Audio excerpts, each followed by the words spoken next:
Au-delà du physique, explorer la conscience non locale. Pendant des siècles, la nature de la conscience a captivé les philosophes et les scientifiques. Où se trouve-t-elle? Comment se forme-t-elle?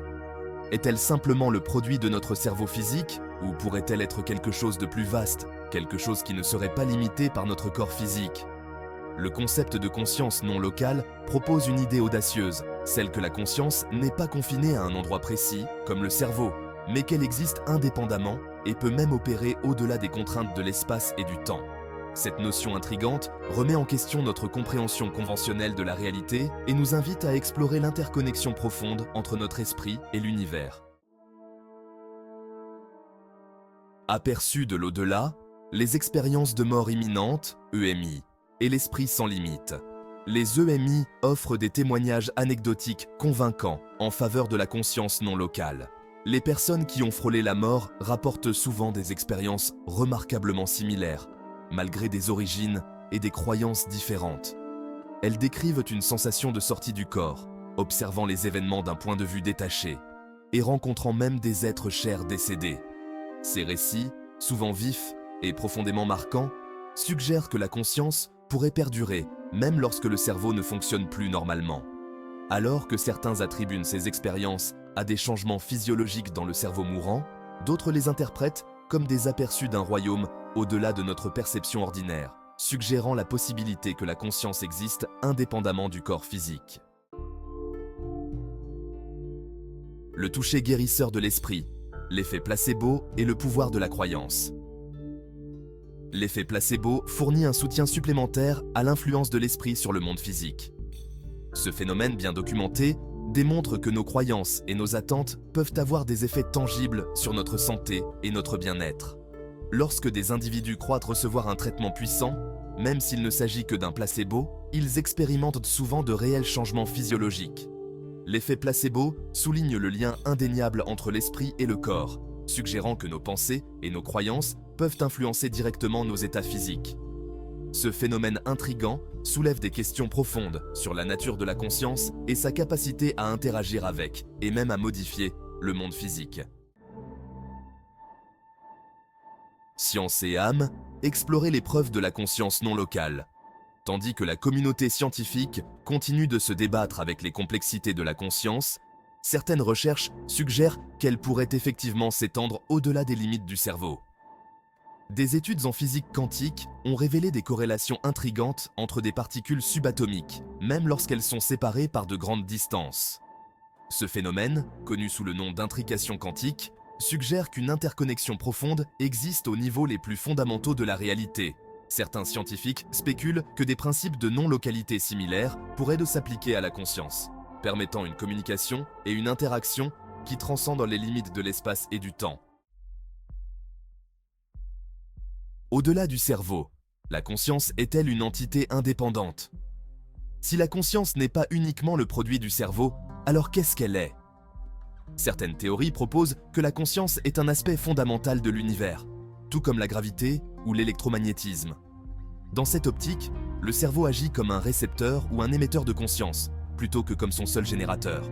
Cette perspective suggère que nous sommes interconnectés non seulement les uns aux autres, mais aussi au tissu même de la réalité. Bien que cette idée reste spéculative, elle offre un cadre convaincant pour comprendre l'interconnexion profonde et la nature non locale de la conscience. Les briques de la réalité, matière, énergie et le monde subatomique.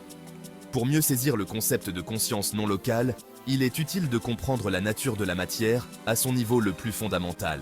La physique moderne nous enseigne que l'univers n'est pas constitué de particules solides et statiques, mais plutôt d'une toile dynamique d'énergie. Les particules subatomiques, telles que les électrons et les photons, présentent à la fois des propriétés d'ondes et de particules, ce qui suggère que la matière n'est pas aussi fixe ou localisée qu'elle le paraît.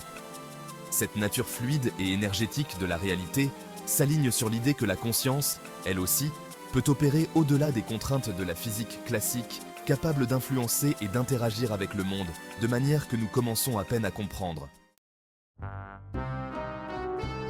L'effet de l'observateur, façonner la réalité par la perception. L'effet de l'observateur, une pierre angulaire de la mécanique quantique, brouille davantage les frontières entre l'observateur et l'observé. Ce principe suggère que l'acte d'observation peut influencer le comportement des particules subatomiques. En d'autres termes, la conscience semble jouer un rôle actif dans la formation du tissu même de la réalité.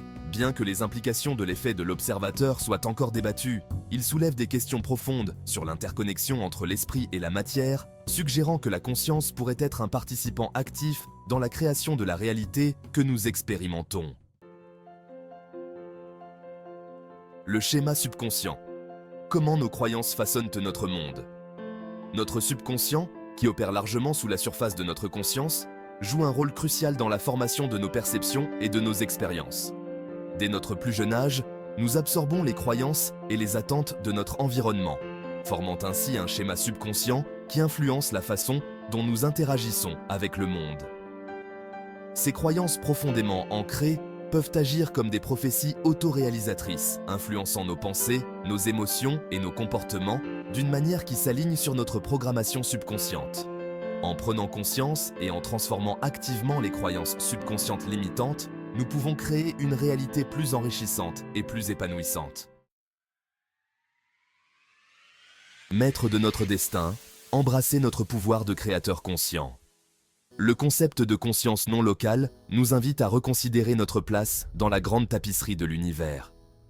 Si la conscience n'est pas confinée à notre cerveau, mais constitue plutôt un champ vaste et interconnecté, alors nous sommes des participants actifs dans la formation de notre réalité, et non de simples observateurs passifs. En adoptant cette perspective stimulante, nous pouvons commencer à diriger consciemment nos pensées, nos croyances et nos intentions vers la création d'une vie plus épanouissante et plus significative, non seulement pour nous-mêmes, mais aussi pour tous les êtres. En prenant conscience de notre vraie nature de créateur conscient, nous libérons le potentiel illimité qui réside en chacun de nous.